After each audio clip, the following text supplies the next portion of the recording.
السلام علیکم دوستوں، آج کی کہانی اس مالی اور اس کے باغ کی ہے جو کبھی پوری طرح پھلنے اور پھولنے نہیں پاتا، اور اس کے نہ پھلنے اور پھولنے کی وجہ اس کا مالی نہیں بلکہ اس کے لگائے ہوئے پودے ہیں۔ محنت، محبت اور ہزاروں کاوشوں اور سختیوں کے بعد لگائے گئے پودے، وہ پودے جنہیں وہ سالہ سال کی سخت دھوپ اور تیز و تند ہواؤں اور بارشوں سے بچاتا رہا، خود دھوپ میں جلا پر پودوں کو ٹھنڈی چھاؤں پہنچاتا رہا، خود بھوکا سویا پر اپنے پودوں کو ضرور پانی دیتا رہا۔ اور دوستو، اس مالی کے باغ میں اس خسارے کی وجہ بس اتنی سی ہے کہ اس کی محنت سے لگائے ہوئے پودوں میں بس ایک خرابی ہے، اور وہ خرابی یہ ہے کہ اس کے باغ کا ہر نیا پودا دوسرے پودے کو کاٹ ڈالتا ہے۔ جی ہاں دوستو، آپ نے صحیح پہچانا، یہ کہانی اس دور کے ہر باپ کی ہے، وہ باپ جو تنہا ایک فیملی کی بنیاد رکھتا ہے اور اپنا سارا مال، وقت، محبتیں، ارمان کئی سال تک اسی فیملی کے لیے وقف کر دیتا ہے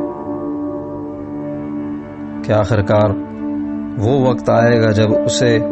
اس کی اولاد کی صورت میں سکون کے میٹھے پھل کھانے کو ملیں گے،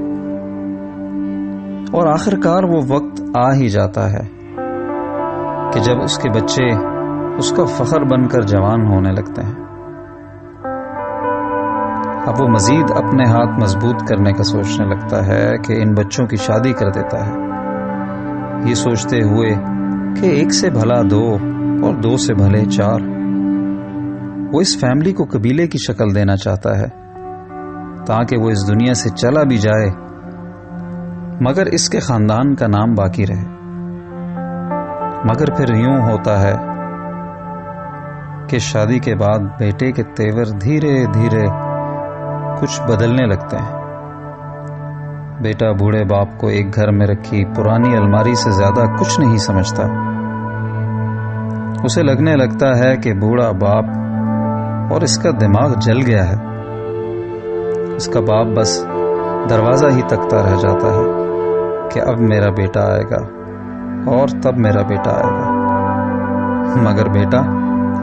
اپنی نئی نویلی دلہن اور اپنے سسرال کی نئی رشتہ داروں سے ہی فارغ نہیں ہو پاتا۔ وہ بیٹا جسے باپ نے اپنے ہاتھوں اپنے خون پسینے کی کمائی خرچ کر کے صرف اس لیے بیاہا تھا کہ یہ نئی آنے والی کو بھی گھر کا حصہ بنا ڈالے گا، اور اپنی اولاد سے اپنے باپ کی طاقت اور بڑھائے گا، مگر سب کچھ الٹا ہو رہا ہوتا ہے۔ بوڑھے باپ کو زمین اوپر اور آسمان نیچے دکھائی دینے لگتا ہے۔ حد تو یہ ہے کہ اس بیٹے سے اس کی بیوی سمجھدار ثابت ہو رہی ہوتی ہے، جو اپنے شوہر کو اپنے ماں باپ کی طرف کھینچتی جا رہی ہوتی ہے، اور بالآخر وہ دن آ ہی جاتا ہے جب بیٹا بوڑھے باپ کے سامنے گردن تانے آ پہنچتا ہے اور ڈیمانڈ کرنے لگتا ہے کہ ابا، میں اور میری فیملی اب اس گھر میں نہیں رہ سکتے۔ اور دوستو، یوں ایک باپ پھر سے اکیلا پڑ جاتا ہے، اور دوسری طرف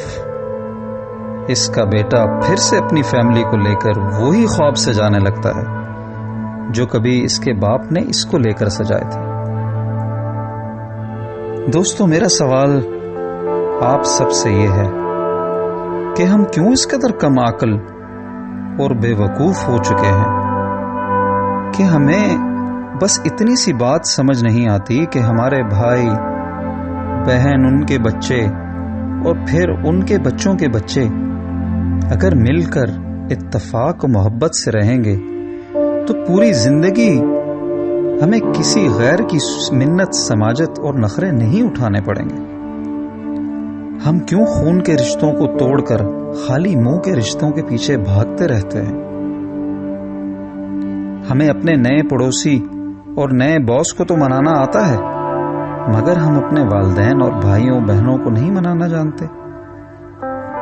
ایک ہی خون میں یہ اتنی نفرتیں کیوں؟ کیا ہمیں نظر نہیں آ رہا کہ جس اولاد کی خاطر آج والدین کو چھوڑ رہے ہیں یا اگنور کرتے رہتے ہیں،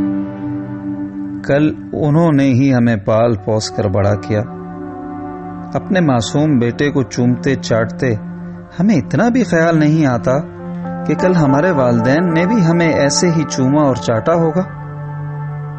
اور کیا گارنٹی ہے کہ جس بیٹے کو آج آپ چوم رہے ہیں وہ آپ کے ساتھ اس سے بدتر سلوک نہیں کرے گا جو آپ نے اپنے ماں باپ کے ساتھ کیا؟ ذرا سوچئے۔